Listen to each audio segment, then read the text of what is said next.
Picture this. It's July 1952. It's hot. It's sticky. It's the kind of summer night where the air just sits on your skin. Washington D.C. It's quiet. Politicians, they're home. Tourists, they're gone. The city, it appears to be sleeping. But inside a radar room at Washington National Airport, there's a man who's, staring at a screen. And what he's looking at shouldn't exist. Dots, not the candy. Multiple dots on the radar. And they're moving across the radar at speeds that no aircraft should be capable of. And then they would stop. And then they would start. And then they would change direction instantly. Hovering. Then vanishing. And then reappearing. Now here's the part that should make you, sit up a little bit straighter. These objects, they're not over some random desert. They're over Washington, D.C. They're over our White House. They're over the Capitol building. They're over the most protected airspace on Earth.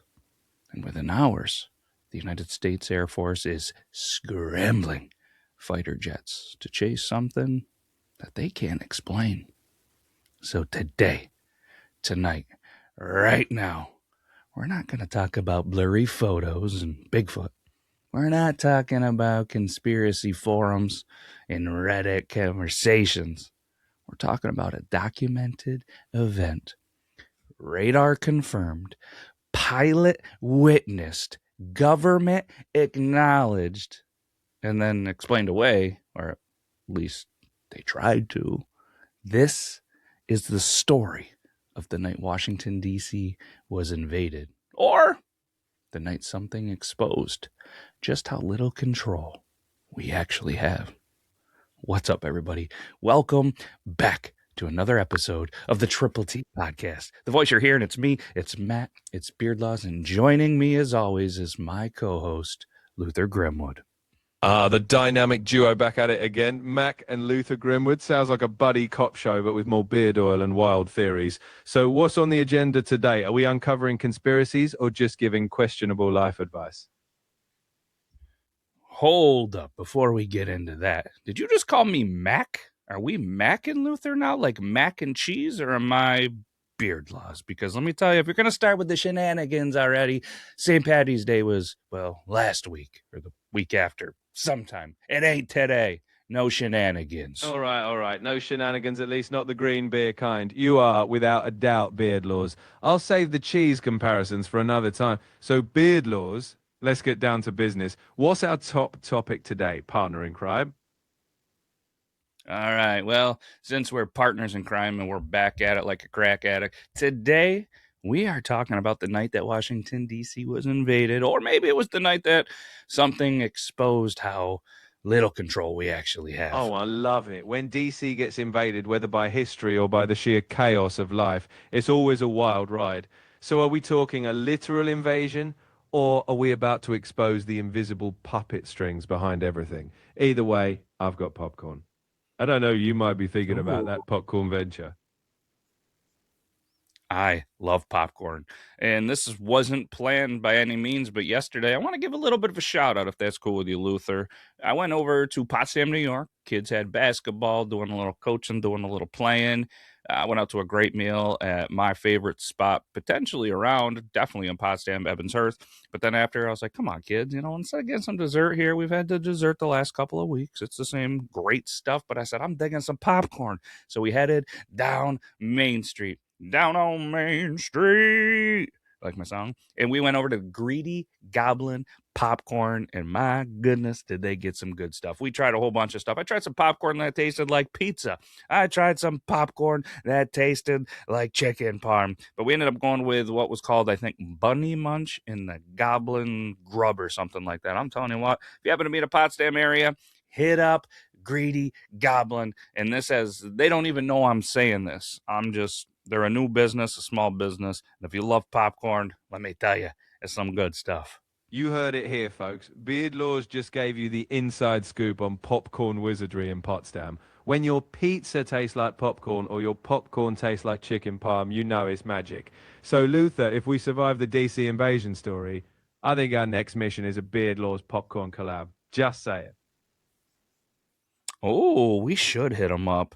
Because I do still have that idea, Luther, that I want to do Beard Walks In, where I start to go to, do some food reviews, maybe some barbershops, different stuff, places I'm going to be anyways, just do a quick little review on it. And I wanted to potentially have them as my first, but they kind of got swamped with some Easter stuff the day before. The inventory was low. Stress levels were at a different level. So I said, you know what, I'm gonna skip that today, but I do want to circle back and go. And I want them to be like unplanned. I don't want them to know I'm coming, roll out the red carpet and have everything extra shiny because they know it's going to be on, social media. I want to just show up as is and get like a real honest review. I'm going to be positive, but I'm going to be real, just like I do in my beard reactions and stuff, That's the way to do it. Authentic, no fluff. And if the popcorn is stale, you'll tell it like it is. But hey, if they've got bunny munching goblin grub, it's already sounded like a hit. So Beard Walks In might just be the next legendary series. Beards, food, and brutal honesty. I'm here for it. And trust me, Luther's ready for any unexpected pizza-flavored popcorn adventures. I know you'd be down, my dude. But either way, before we jump into this, let's give a quick shout out to the friends of the show. Quick shout out to our friends that Live Bearded. My beard wouldn't look like this. My beard wouldn't be so fantastic. My beard wouldn't be able to be the beard that walks in to do the reviews if it wasn't for, in my opinion, the greatest beard products in the entire planet. LiveBearded.com. You can use code BeardLaws if you want to save some money. Luther, what's your go-to scent at Live Bearded? You still repping American? Did you switch it up to 1880? Or did you get their last seasonal Deadwood that you've been, rocking with? Oh, you know me, still rocking that American like it's the anthem of my beard. But I'll admit, Deadwood tempted me with those rugged outlaw vibes. Either way, it's all about that smooth beard game. Now, let's dive into this DC town. History, drama, and beards all in one. Man, you're sick of doing the ad reads already? We just gotta let me finish saying this. I know Luther's super excited, and I'm sure the listeners are as well. But if you can go to livebearded.com, use code BeardLaws. Obviously, they have a 365-day guarantee that if you don't like their products, they will make it right. All natural ingredients, American made, and the brotherhood behind the brand. I'm telling you, it is the greatest beard products that has ever touched my beard, without a doubt. So check them out, livebearded.com, and check out our friends over at Squatch Juice, squatchjuice.com/beardlaws. I'm telling you, I'm mentally focused. I'm hydrated. I have never felt better with my daily Squatch Juice. So make sure you guys check them out, squatchjuice.com/beardlaws. I even gave a couple to my athletes, and they needed it because they played a lot of basketball yesterday. And huge fans, squatchjuice.com/beardlaws.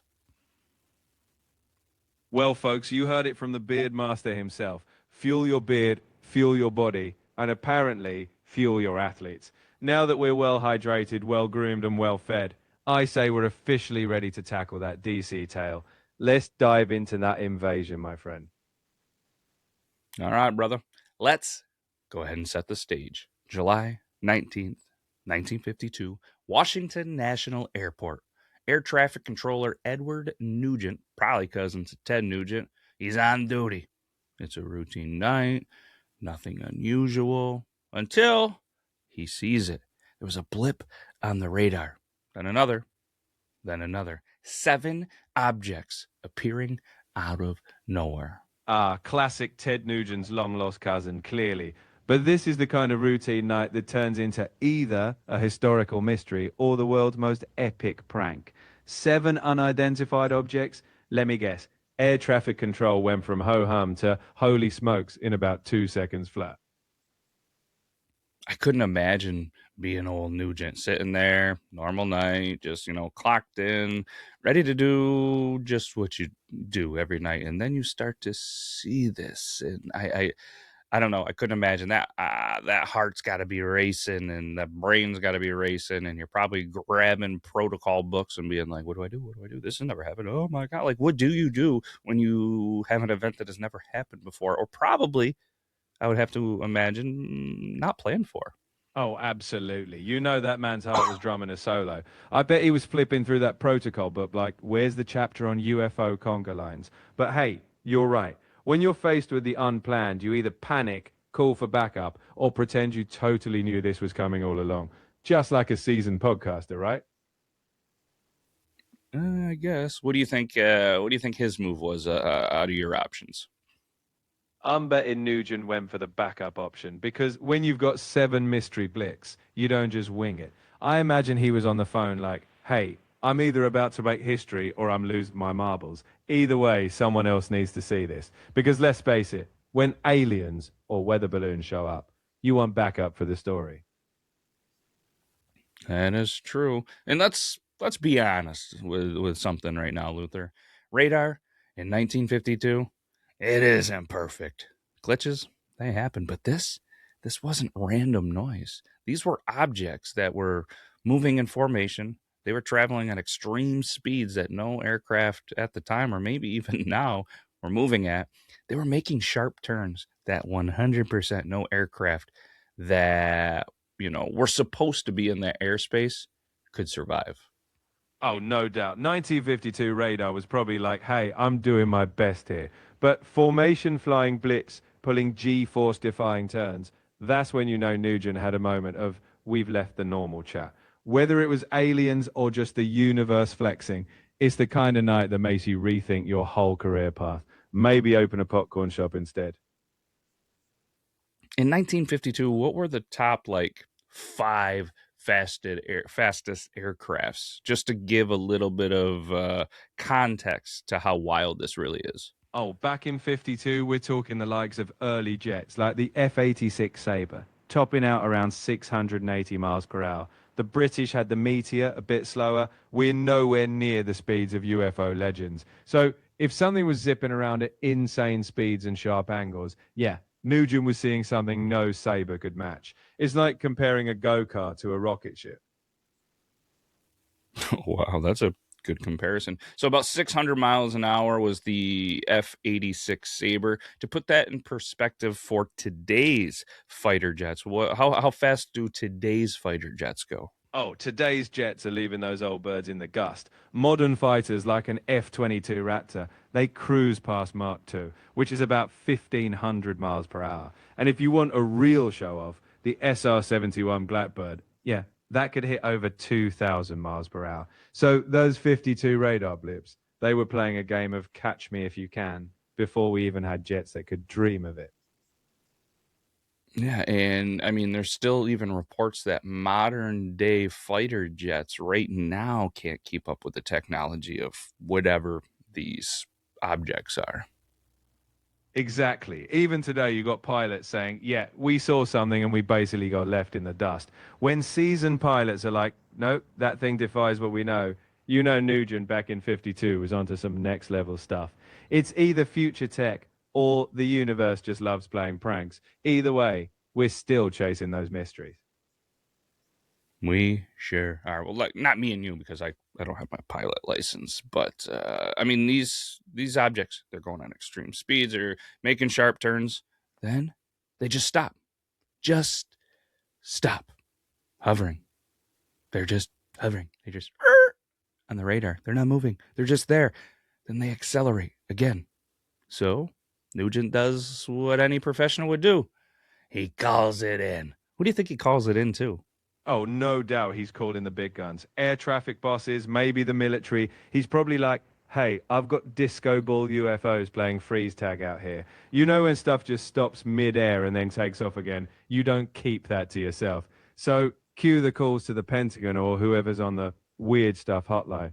Nugent's night just went next level. Could you imagine being on the other end of that call? Hey, this is Nugent here at the airport over here, and I got all sorts of lights. They're hovering, they're stopping, they're going. We got a UFO problem. And the guy on the other end is probably a little groggy, probably just like, what the hell are you talking about, Nugent? You been drinking, boy? I mean, that's exactly it. The poor guy on the other end is probably thinking, Nugent, are you pulling my leg at 2 a.m.? But when Nugent's insistent, you know someone's waking up a general. Probably went from what to I'll be right there real fast. Nugent probably didn't have time for jokes. He had a full-on X-Files shift. You aren't kidding. And here's where things get interesting because another radar operator at Andrews Air Force Base sees the same objects, same position, same movements, different radar system, different location. Oh, when a second radar confirms the same cosmic dance, you know it's not just a glitch. That's when you go from Nugent seeing things to, okay, we might have an actual situation. I mean, at that point, you've got two different locations saying, yep, there's something up there, and it's not playing by the rules. That's when the interesting turns into what the heck is going on. I didn't see in my notes who the operator was over at the Andrews Air Force Base. I don't know if that's something that you were able to find in your research. If not, maybe we'll try to do it after we record and put it in the show notes. But it's that moment when you have two different radars, two different systems, two different locations with the same thing. I mean, it goes from all right, Nugent's calling it in, something's going on, to oh boy, we've got a problem because it isn't a glitch anymore. It's confirmation. Exactly. Once you've got corroboration, it's no longer just Nugent's Wild Night. We've got a legit puzzle. And yeah, we can definitely track down that operator's name later. After all, they deserve credit for witnessing the same Twilight Zone. But you're right. When two radars are singing the same tune, it's no longer just a glitch. It's Houston, we have a situation. Boy, do we have a situation. Because radar, it's one thing. We got the call ins, people are seeing things. But then, well, people start to see them. Pilots in the air, they start to report lights. Bright, glowing lights. And they're moving in ways that just don't make sense. One pilot actually described it as an outpaced, described it the event that it outpaced his aircraft, hovered midair, then just shot off into the distance. And remember, this is 1952. There's no drones. There's no advanced stealth tech, no experimental aircraft that could do this. Exactly. When pilots who are trained to know what's what see something outrun them, hover like a sci-fi flick, and then peace out at warp speed, that's when you know you've got an X-Files level mystery. In 52, there's no drone hobbyist pulling pranks, so whatever it was, it left them speechless. I mean, I'd have needed a fresh pair of pilot pants after that. Oh, you'd be so scared you'd pee your pants, or you think you'd poop your pants, Luther? Oh, I'd be honest. I'd probably do both if I saw something defying physics like that. I mean, hovering midair, then blasting off. That's enough to give anyone's stomach a reality check. Let's just say I'd be more than slightly uncomfortable in that cockpit. But let's rewind a little bit. It's 1952. You haven't seen all the sci-fi movies. You haven't seen, people put out movies and shows and stuff where, UFOs are bad, or, Independence Day movie isn't out, where they try to, take us over. So maybe you don't have that mindset that you're seeing these things and it's something you should be scared of. Maybe you're seeing these things and you're just confused. So maybe, Luther, you're not going to pee and poop your pants, your pilot pants, just because you're seeing these quite yet, right? All right, fair point. In 52, maybe I'd be more bewildered than panicked. I'd probably be squinting at the sky like, did someone spike my coffee? Confusion would be the name of the game. But let's be real. Once it starts defying all logic, I'd still be holding on to my seat, whether I'm scared or just cosmically confused. Well, maybe you shouldn't be holding on to your seat. Maybe you should be holding on to the thing that flies the plane, whatever. It's not a joystick, but you get what you know what I'm saying. I grew up on Nintendo playing the pilot thing, and my brain couldn't operate that. Up is down and down is up and left is right and right and left. The whole inverted thing wasn't for me. Couldn't have been a pilot. No, be in my pilot pants. Hey, fair enough. I'll handle the commentary, you handle the ground. Inverted controls are basically a brain teaser at 30,000 feet. So if it's me up there, I'll just keep talking while someone else keeps us from nosediving. No pilot pants needed for me on the ground. Fair enough. Fair enough. But then the military, they need to step in right at this point, Luther. Oh, absolutely. You've got UFOs playing tag over the Capitol. Of course the military steps in. They're probably thinking, is this a drill? No, it's real. Cue the scramble jets and a whole lot of what are we even chasing. That's when you know things went from weird night to get the brass on the phone. And I'd be there, popcorn ready. Oh, I see what you did there. The U.S. Air Force then launches interceptors, F 94 Starfire jets. And I'm going to tell you right now, Luther, these are not toys. These are serious high speed military aircrafts. You know what their mission was? Identify, intercept, engage if necessary. And that's when you know it's real business. When the mission includes engage if necessary, you've hit DEFCON, we're not messing around. But of course, by the time they get up there, those mysterious lights are usually gone. It's like the universe went, catch me? Not today. But hey, it gave us one heck of a story. It sure did. And if that story wasn't, a heck of a one already, what happens next is where this story kind of goes from strange to unsettling. Because as the jets approach, the objects vanish. They're gone. They're off radar. They're off sight. There's just nothing. And that's the kicker. Like the universe dropping a mic and saying, show's over. Nothing leaves you scratching your head more than now you see me, now you don't. Those pilots must have been thinking, did we just chase ghosts? It's unsettling, but it's the perfect recipe for a legend. And now, here we are still talking about it. Yeah, they're just gone. Luther, they're just gone. So they patrol a little bit longer and they're like, well, I guess, they saw us. Things are good. Jets land. Jets are gone. And then the objects come back. Same pattern, same behavior. Almost like they were playing with us. Now imagine being the pilot. You're chasing something you can't catch that just disappears when you get close and then reappears when you leave. That's not equipment failure. That's something else. Oh, that's like the ultimate cosmic prank. Oh, you thought we were done? We're back. I mean, if I'm that pilot, I'm feeling like I'm in a cartoon. It's one thing to chase something you can't catch, but when it plays hide and seek with jet fighters, that's next level. Equipment failure doesn't taunt you like that. Whatever it was, it had a sense of humor, or at least one heck of an agenda. And then 1 week later, everything seemed good. Everything seemed quiet. But then July 26th, it happens again. Same area, same behavior, same radar confirmation, same sightings. At that point, it's like a cosmic sequel. Washington D.C. Part 2, The Return of the Blips. You can imagine everyone groaning, not again. But same area, same moves. It's like the phenomenon wanted an encore. If I were them, I'd be like, do we sell tickets this time? But seriously, that's when you know something was going on.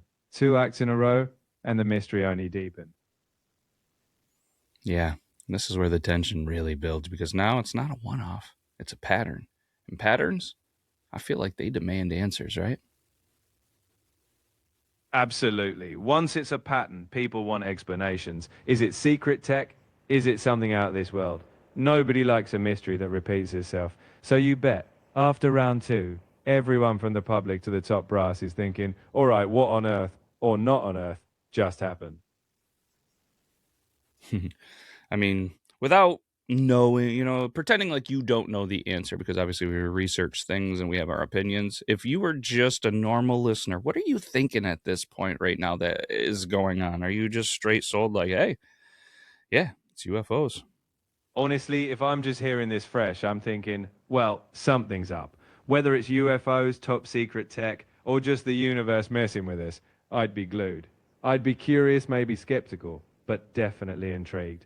You hear that twice and you're like, I need answers, but also pass the popcorn.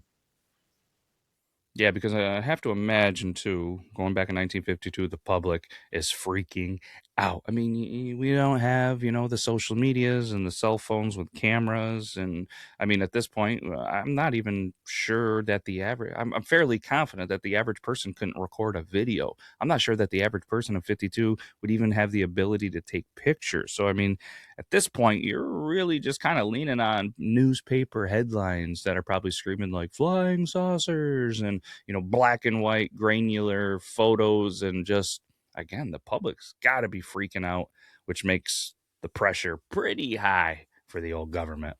Oh, absolutely. 1952, you got folks relying on radio, newspaper, and a whole lot of imagination. So if the headlines scream sources, you're picturing War of the Worlds in real life. The pressure on the government would be intense because, what are you going to tell the public? In the absence of smartphone videos, you've got imagination running wild.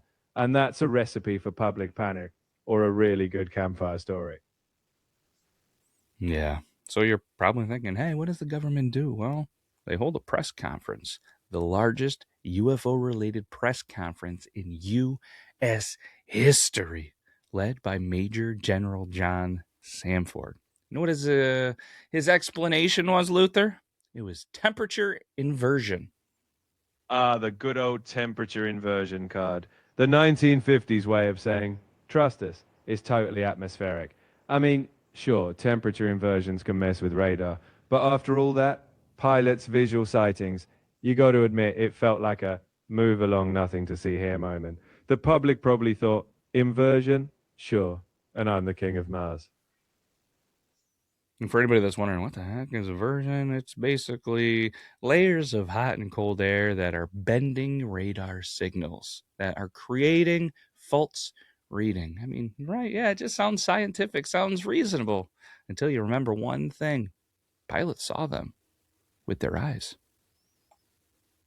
Exactly. I mean, you can bend radar signals all you want, but last I checked, pilots' eyes don't get fooled by temperature layers. So, yeah, it sounds scientific until you realize the human eyeballs were locked on. And when pilots see something zipping by, you know it's not just a warm or cold breeze playing tricks. That's when folks are like, nice try, but we want more.